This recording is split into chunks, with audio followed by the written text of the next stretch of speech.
And welcome back to coverage of Grand Prix Providence here in Rhode Island. I'm Marshall Sutcliffe in the booth with Rashad Miller, and we're taking a look at two very powerful teams battling against each other. They're already underway. We have Andrew Cuneo on the bottom, on the left-hand side of your screen versus Lan D. Ho on the right. Actually, I believe this is the center match I'm looking at. Is this the center? Yeah, so that's Rich Hoen right there? Yeah, we're actually watching Rich Hoen and Matt Place. Okay, so Matt Place on the right, Rich Hoen on the left.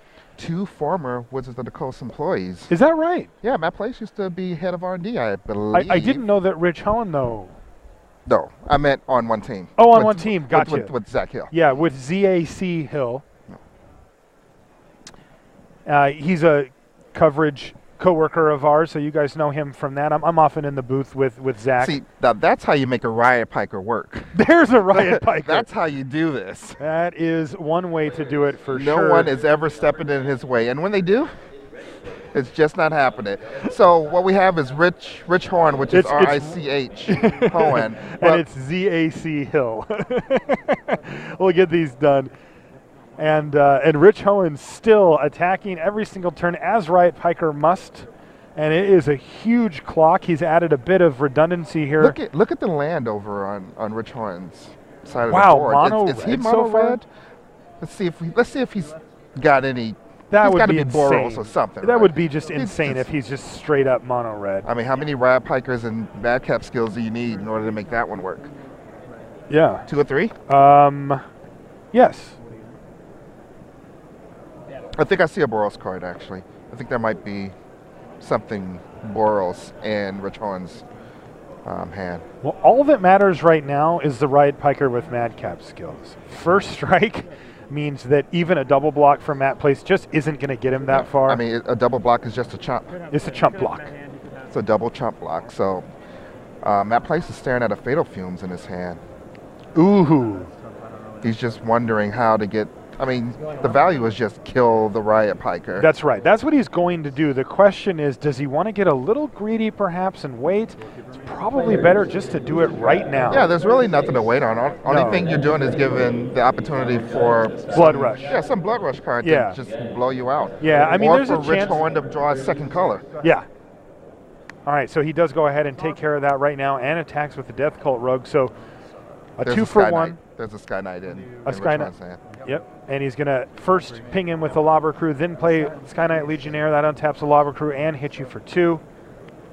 So it's going to drop Matt Place down to 7. So that Riot Piker did its job. It got in for 10, and now all of a sudden Matt Place is under a lot of pressure here. You got to figure he's got to have some way to deal with the Sky Knight Legionnaire, a flyer or something. I see that he's got a Grizzly Spectacle in hand. Yeah, he's got a Grizzly Spectacle, and it looks like his deck is trying to gear for the long game with, Doorkeeper and the Blue-Black Guild Mage. So. Yes, but he's in a very tough spot here because he had it pretty nicely stabilized. If the Fatal Fumes takes out the Riot Piker and then he can use the Grizzly Spectacle on the Lobber Crew, things are okay, but now all of a sudden he's facing down a Sky Knight Legionnaire, which is going to be a 3-turn clock as that Lobber Crew still has an activation available, and in fact uses it. He's at 6 now. Yeah, I mean, right now the Sky Knight Legionnaire is the thing that needs to die. That's right. It's just also the thing that he has more ways to deal with, presumably by making flyers,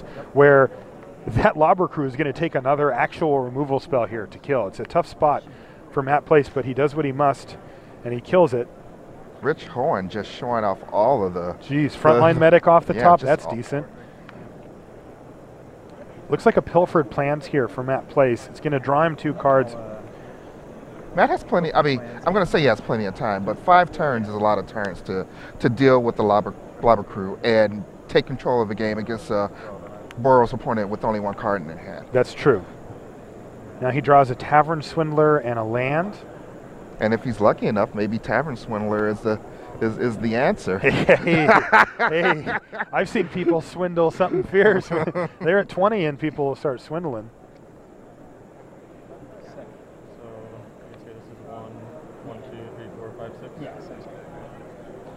Looks like Tavern Swindler is going to come down. That's definitely what the consideration is.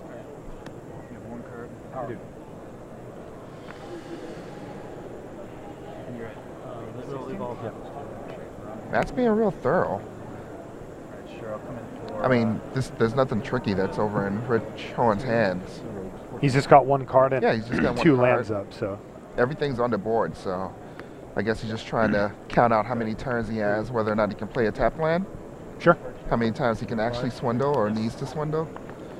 Now, does Swindler deal damage when you lose the flip? I believe it pays life. If we could get it up on the screen, that would be pretty sweet.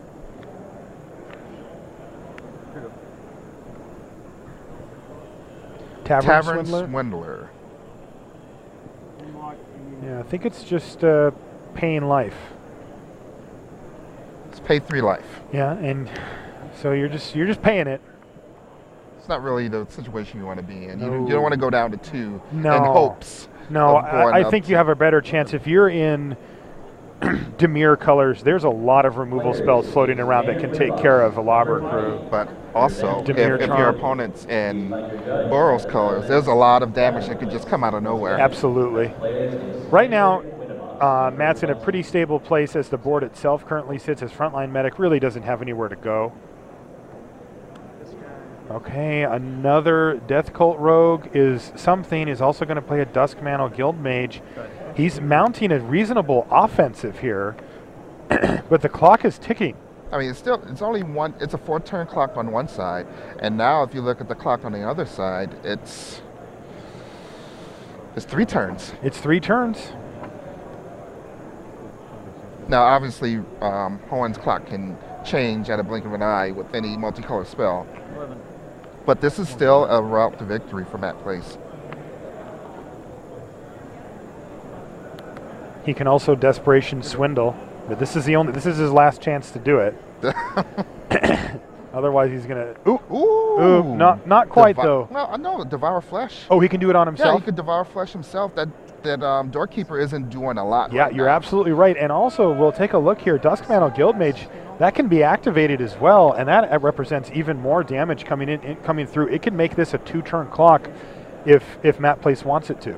Yeah, I mean, I think he's going to want it. His plan all along was to just try to outrace the Lobber Crew, and Yeah. it looks like he drew the cards that he needed to keep himself alive. But what he can do right now is he can activate the Duskmantle Guildmage's first ability, and then its second, and that will be 2 more damage to Rich Hoen. Matt Place untaps. Now, he might want to leave 2 mana open. He might. I mean, he wants to. He doesn't have enough mana to do that, though. So he would open himself up to a burn spell, but it would take a full turn off of the clock.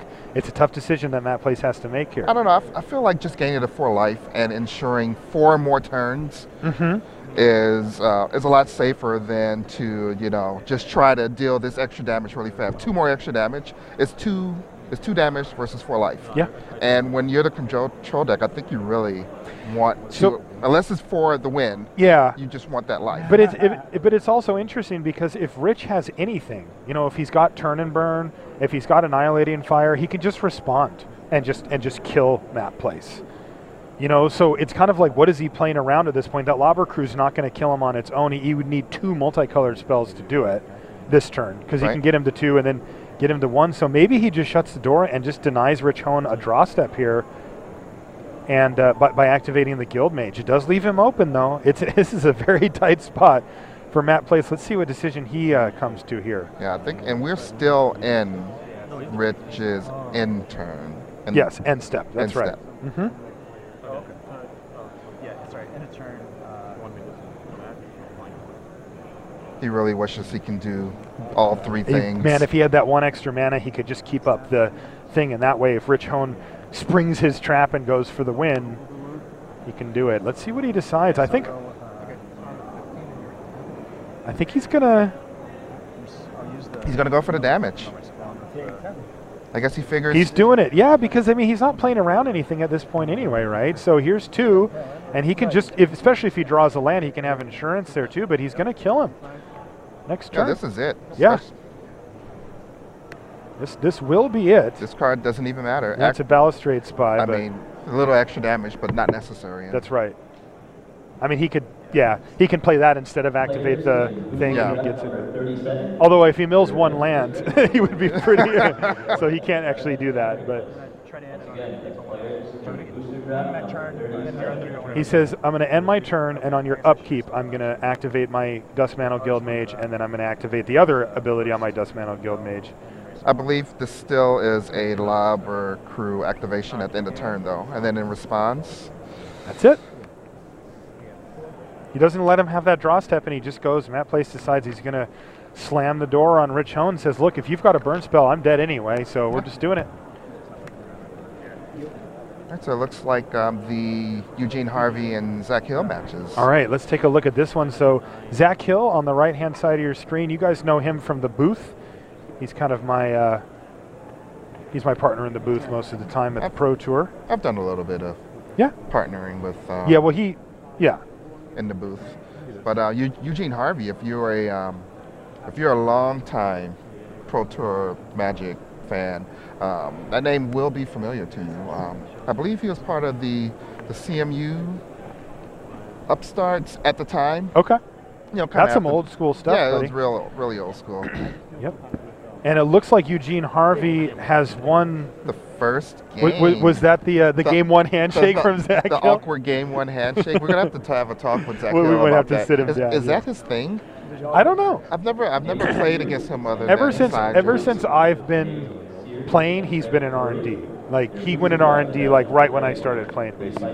Well, maybe not, but close to that. We did see though that Zach had Rurikthar on his side of the table. It just didn't matter though because it got Krasis incubationed.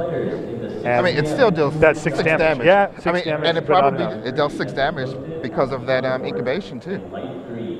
What do you mean? Well, then when the incubation got yeah, that was 6 right it was. to the noggin. Yep. But apparently it was not enough. So, as has been standard practice today, for some reason we've managed to get all 3 matches sideboarding at the same all time. These players are synchronized. Yes, but we'll stay here on Zach Hill versus Eugene Harvey for the time being. Keep an eye on the other matches to see if one of them fires up. You guys can take a look at the B and C letters there on the other. Now, the last match, I guess we didn't talk any about Andrew Cuneo and Landy Ho. With Andrew Cuneo, who is another long-time Magic pro, has recently started streaming. Yeah. So you know, he's reinventing himself in, you know, the 2000s. The way that the new Magic community is kind of growing, as you know, they look at me, watch me draft. Let's all have fun together on the internet.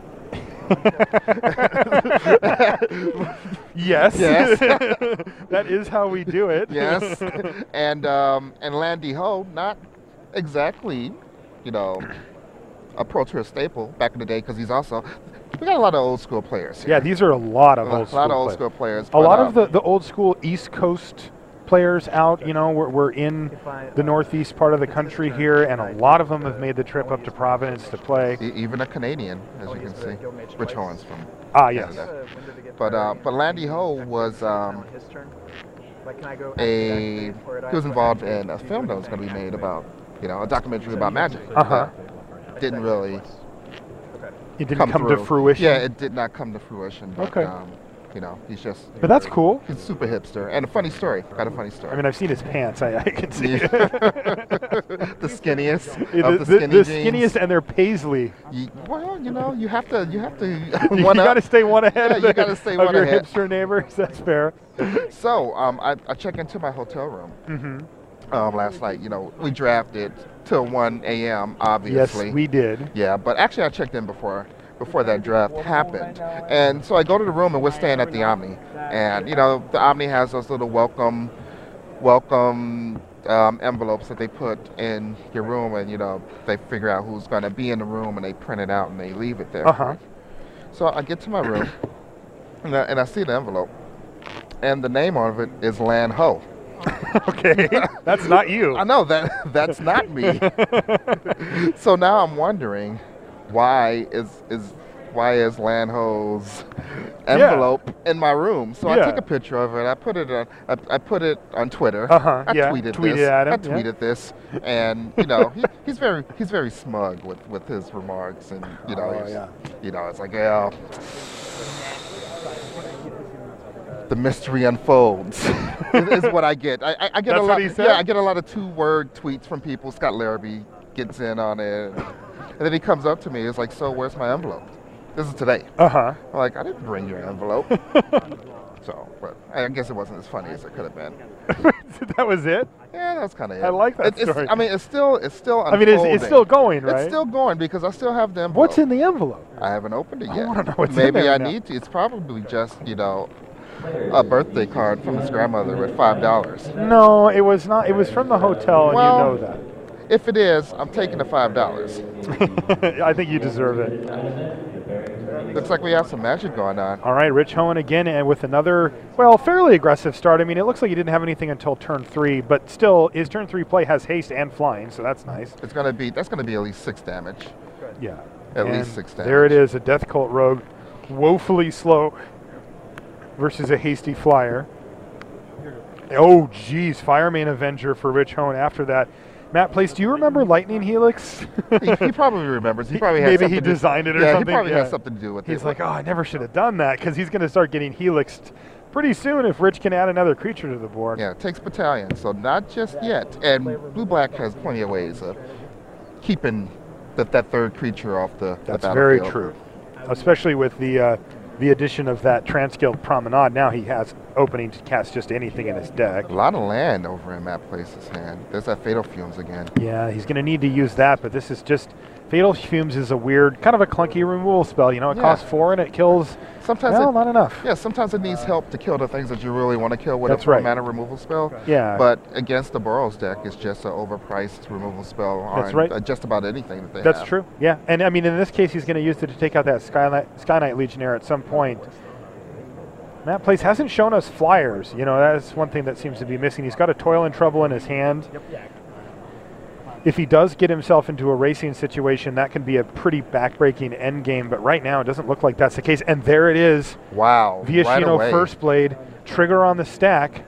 This is probably... Oh. And Matt is going to use his Fatal Fumes.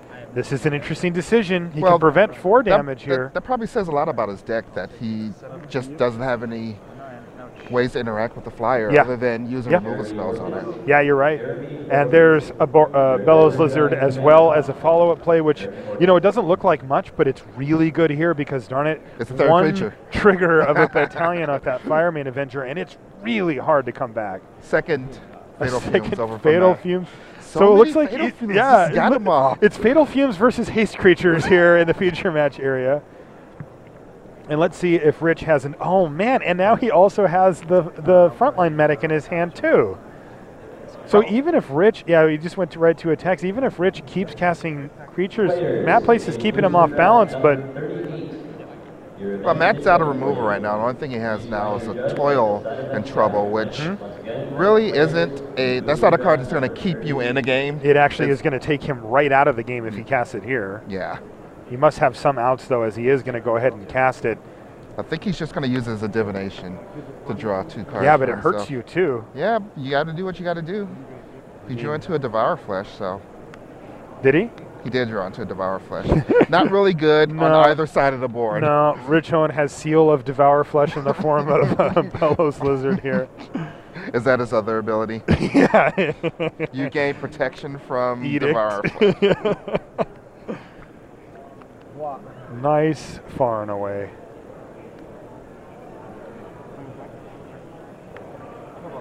Matt Place under extreme pressure here.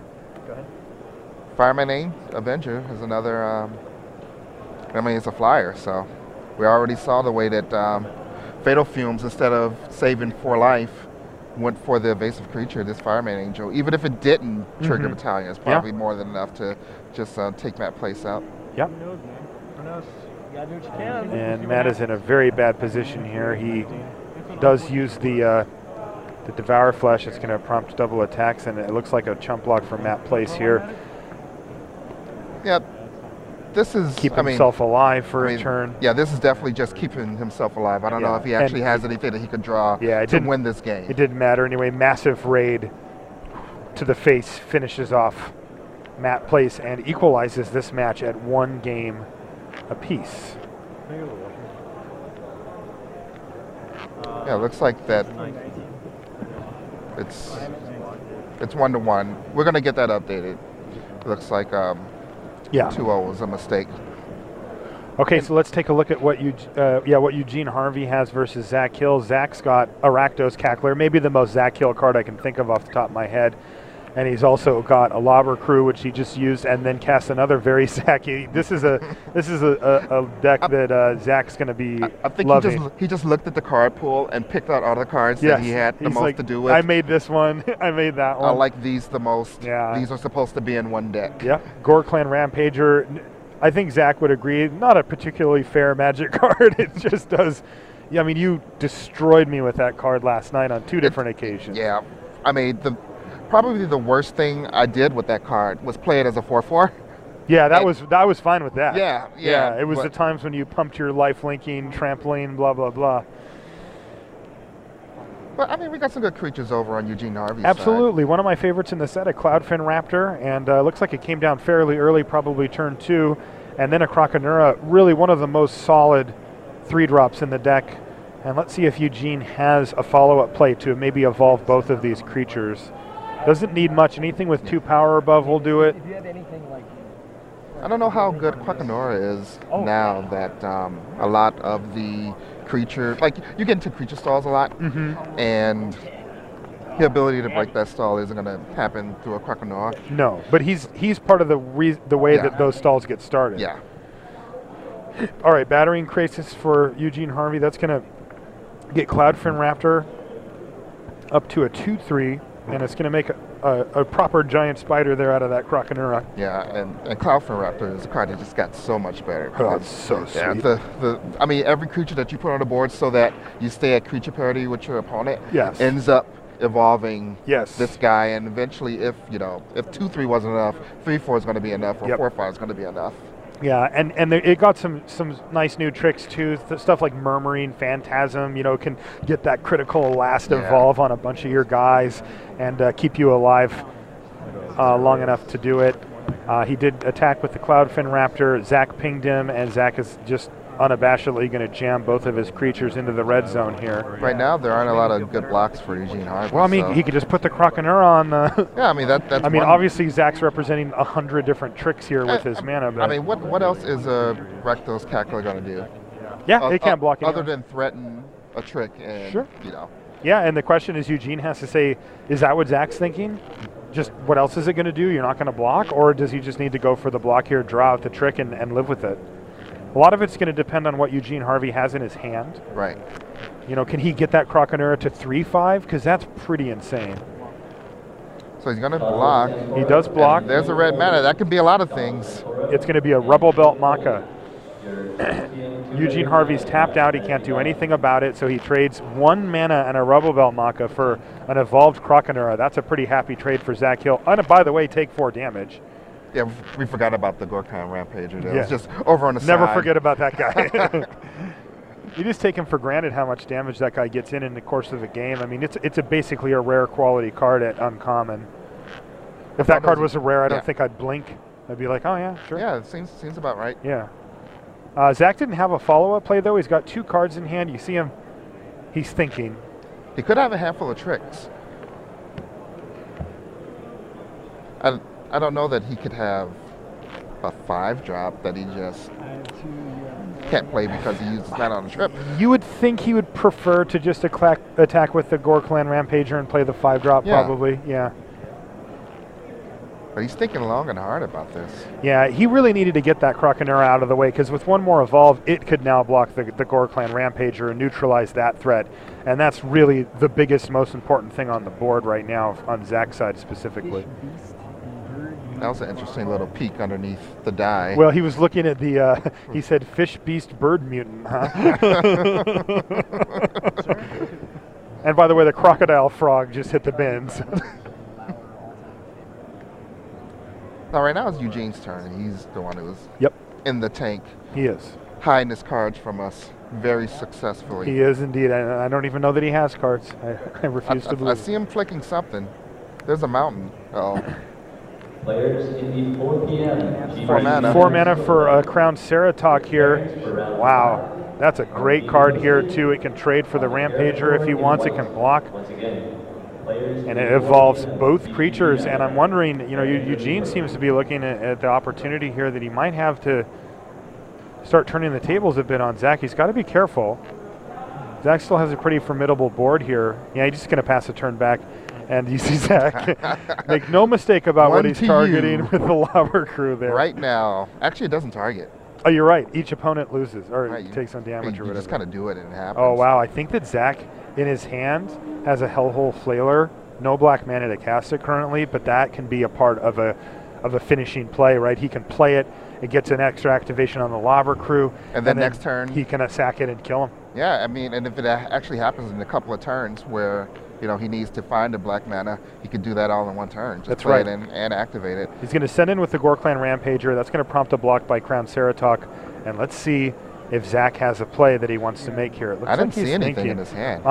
Was it a Zertod Druid? Yeah, Zertod Druid, the Hellhole Flare, and that last card didn't. I don't think it was a trick off. Right, either. and that's one damage, though, that Eugene Harvey takes, and that is going to start adding up more and more and more. Right now, Zach just wants to do as much damage as possible, Yeah, so that he's- lobber crew can just whittle away at life totals. Yeah, and here comes the Zertod Druid, and now he's going to be, not Matt, Eugene is going to be taking 2 damage a turn for the rest of this game.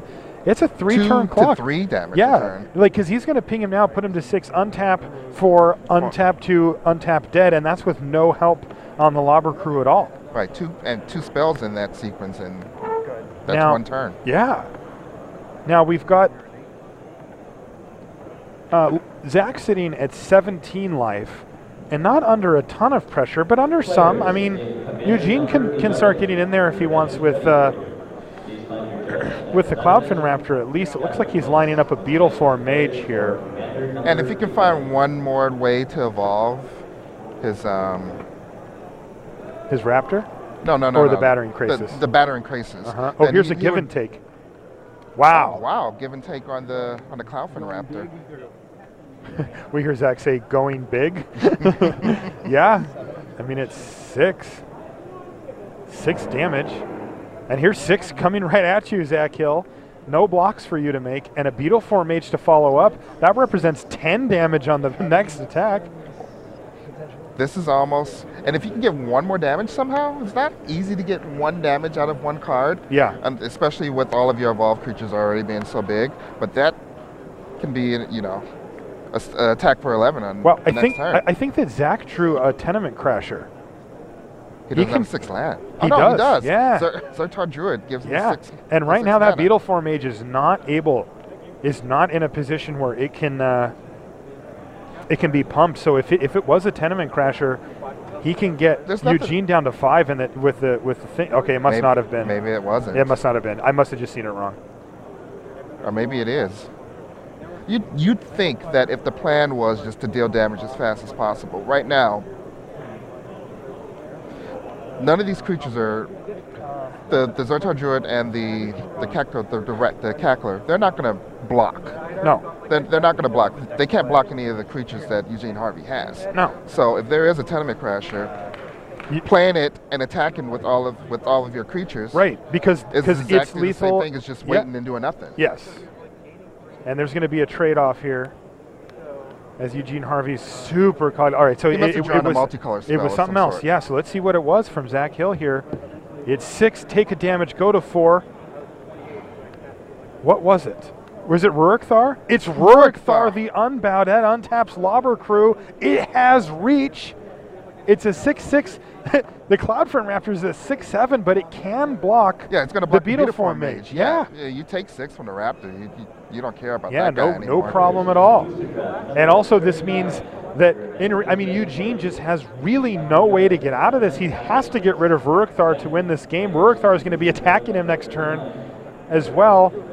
Now he's going to run it into the Cloudfin Raptor. Yeah. So that's going to happen. But that is going to buy Zach an entire turn here, right? Eugene Harvey is going to be at 3. Zach's going to be able to get him to 1. And with any multicolored spell, Zach can win. I'd really like to know what that card is over on Eugene Harvey's side, because, oh man, it's like he heard me and then he taunted me. Yeah, and then he's like, nah. It's like, nah, you don't get to know. But I don't know any cards that can get him out of this situation. Obviously, there are some powerful cards in this color combination. All right, here's an attack from Cloudfin Raptor, and Zach says, yeah, sure. Wow, so he attacked with it, which means Ruikthar is going to get chump blocked by Gatecreeper Vine. Okay, so now we know what that last card was. Right, but the attack from Ruikthar isn't what's relevant here. What's relevant here is that there's a 2-turn clock over on Zach Hill's side. Yes. And he has a reach blocker. And if he finds a black mana source, that's lethal. Right. And Ruikthar has vigilance, so it's going to attack. Yep. And it must attack. It must attack, yes. And it's going to be able to block if it survives this combat. That's a bunch of mana. He's going to bring you down to 2. What is this? Is this a game winner? It's got to be a multicolor spell. Oh, there's a Tenement Crasher. So it was a Tenement Crasher. He just decided to play Ruikthar first. And now he attacks with both of them. This forces both the are hand. lethal. Yep, both are lethal. A chop and a trade. Yep. And a trade.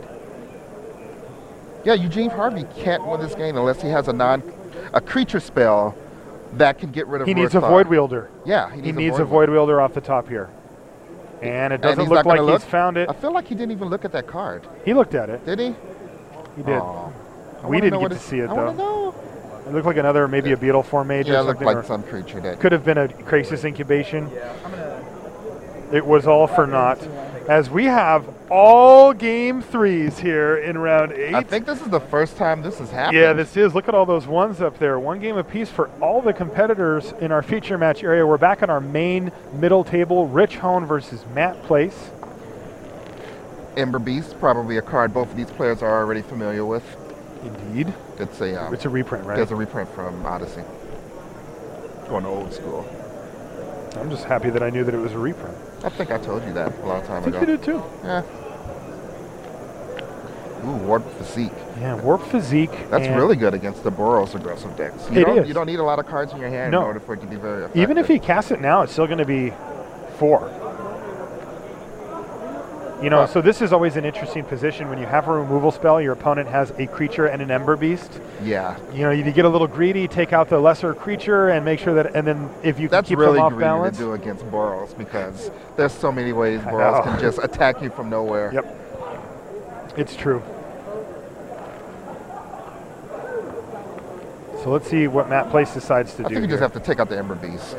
You have to just look at it as a 3/4 and not a 3/4 with a drawback because a lot of the times it just doesn't have that drawback. Okay. Maybe it's like it's a tough decision for Matt. He is thinking it through here. Maybe if Rich Hoen doesn't have any, like if he's low on cards or you know what his hand is or his deck isn't as aggressive as it could be, then you can start eating away the creatures around the Ember Beast.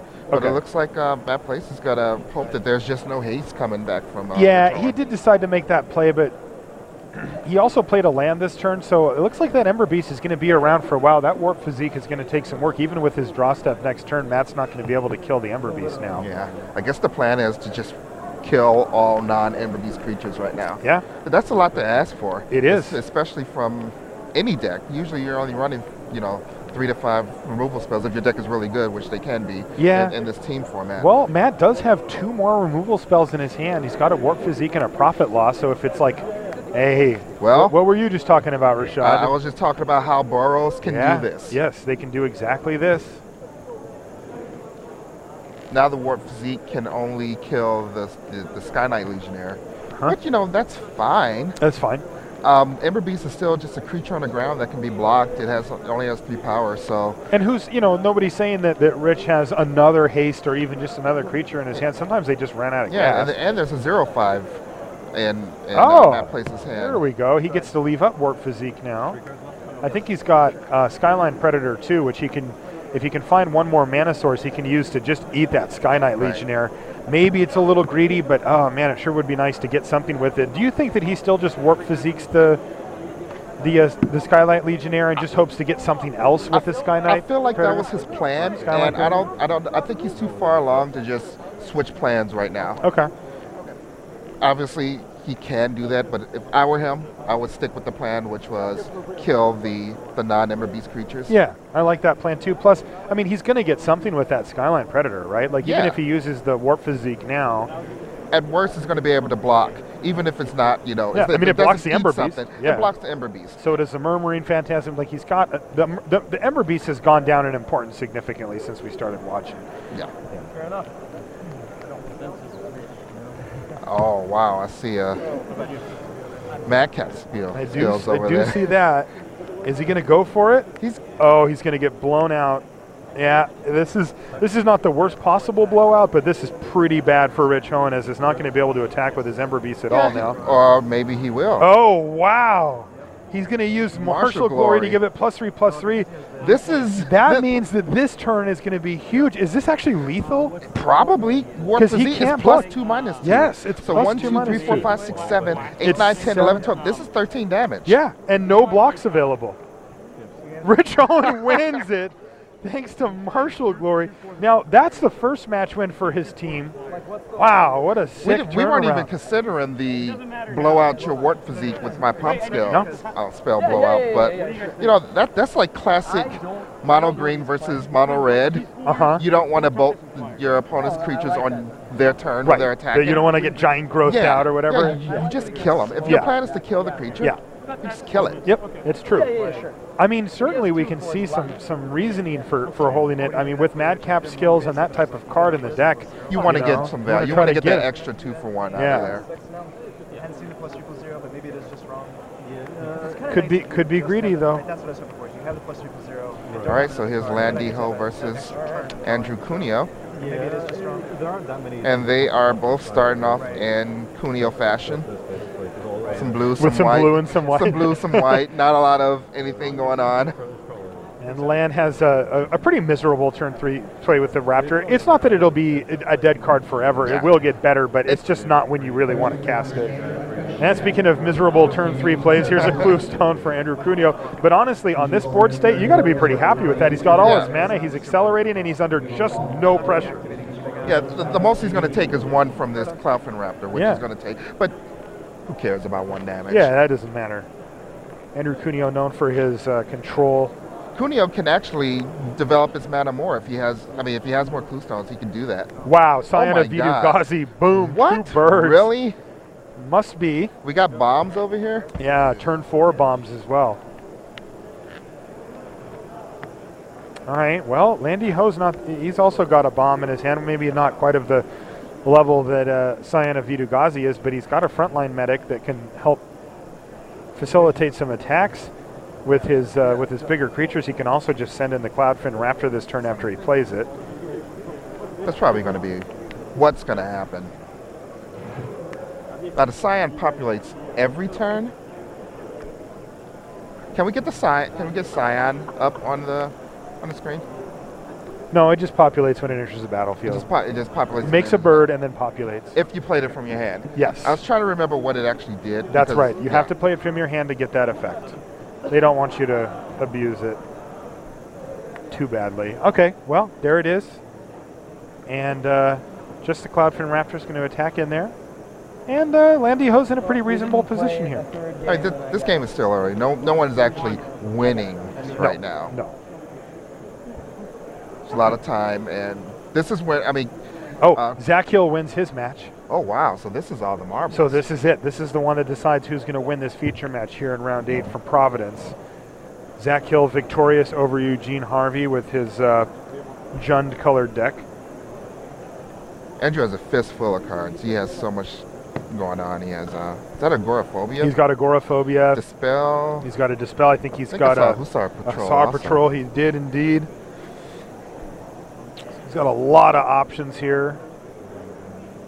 And Andrew's definitely the type of person who will react to what his opponent is doing. And right now he's not in terrible danger, so he can develop his mana if he'd like. He's going to get rid of the one real threat that's stopping, I guess, his offense. Because you really don't want to put Agoraphobia on an evolved creature, because then crazy stuff just happens. It does. Where the evolved creature just evolves and evolves and evolves and evolves. And if they ever get rid of the Agoraphobia. You could just never take it off, and even if you don't take it off, it still can just outgrow it. Yeah.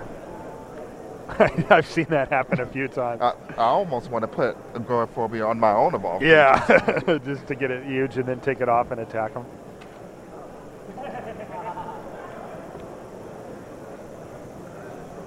All right, so it there's looks probably like there's probably gonna be one block. yeah, I think at there least. was. The damage resolve. Yeah, lands at 15 now. But just because it's a -3/2 flyer doesn't mean it can't block a 1/1 that Windrake there. So Blocks him pretty well. yeah.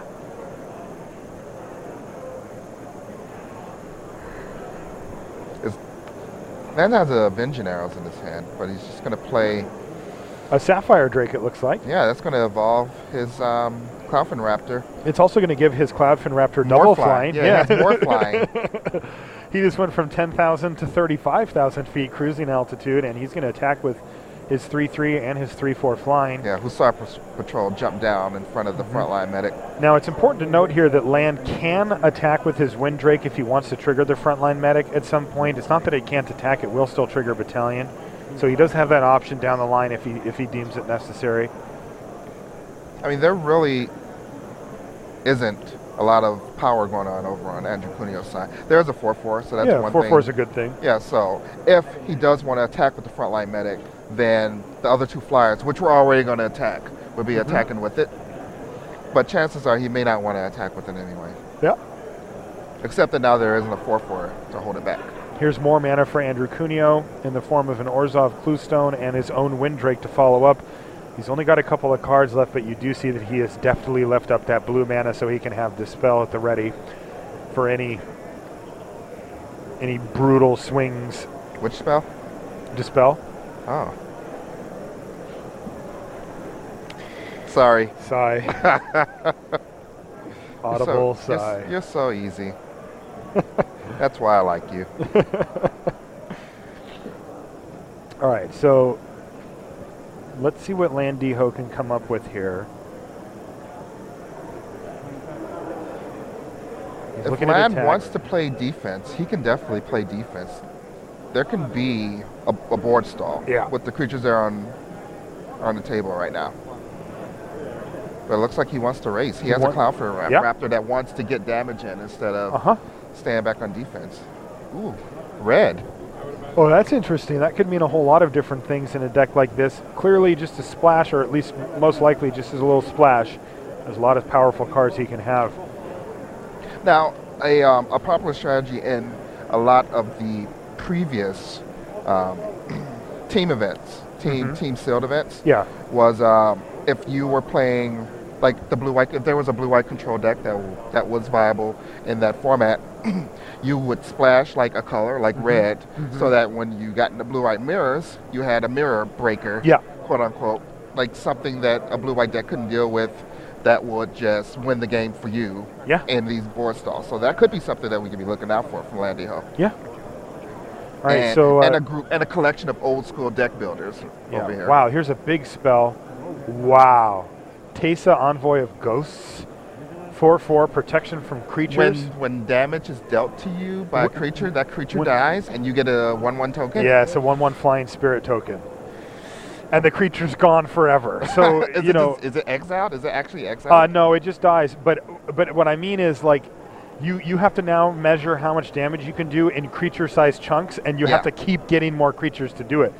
Now, the good thing for Andrew Cuneo here is that Landiho's at 5. Like, he does have a nice board state, and Land looks like he's, trying to set up for some type of a race, but that is... Yeah, he's really not in the position where he can race. I mean, especially not now. Yeah, it's an interesting position right now because, one of the things that Andrew's got to be aware of is explosive impact now that Land has played a red mana source.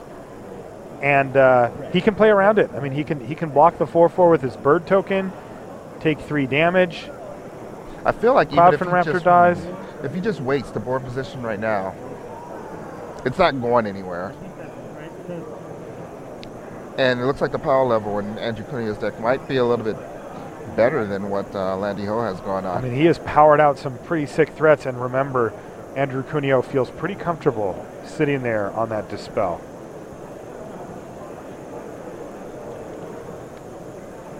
Okay, this is going to be an intense ending to this match one way or another. Remember, they've both got both of their teammates helping and watching. And we see Landiho play a Sunspire Griffin pre-combat. and pass the turn Yeah, back. that means we're not That attacking. means he's not attacking. Yeah. We're in the... But he's almost dead anyway, because Teysa can just attack through all of his stuff. It's got protection from creatures. Oh, it does have protection from Yeah, creatures. so And what's power and toughness? And it has vigilance too, and it's a 4/4. So it looks like Andrew is content to just slam in there with both Teysa and Scion of Vidugazi. Scion's going to get blocked somehow, some way here. Well, there's a 4/4. There's so a 4/4. there He could be can a chump trade. block. He could block with that Windrake. He's got a lot of options. He could double block. But Teysa is just insane. Oh no. Looks like the table got bumped. Yeah, somebody bumped the table. I'm going to blame Zach for this one. It probably was that. Probably leaning over or something. Yeah, that's probably because this is the last match, so I'm sure the whole team is hovering over this over this game. That's exactly what's happening here. Remember, both of these teams at X-1, trying to avoid picking up that second loss. They're still in contention for day 2, but man, you can come out of day 1 with an X-1 record. You put yourself in a great position for the draft format tomorrow. And we see Land carefully figuring out how he wants to block here. And it looks like he's going to end up trading off the frontline medic for the Scion of Vidugazi. Whichever one of those creatures Andrew decides to kill. That's true. I was assuming it would be frontline medic, but it could be the flyer. I mean, the flyer right. could be relevant, but it is going to be the frontline medic. All right. And now Land needs to find a spell that is not an instant. And that not only kills Teysa, but like you can't arrest Teysa. Like that's not going to get you where you need to be with Andrew at 11. It has to kill Teysa. Yeah, like we need to get Teysa off the battlefield in a sorcery fashion. And it looks like he's going to move the Agoraphobia over to the Sapphire Drake and pass the turn. There it is, Avenging Arrow, but Dispel. And that's exactly what... I mean, Land was playing for that, but... He was. That was his line. That was the whole plan that he had. And that's it. Andrew Cuneo is victorious. Eugene Harvey, Richard Hoen, and Andrew Cuneo defeat Zach, Matt, and Land to stay X-1. And it's going to drop Zach Hill in that place.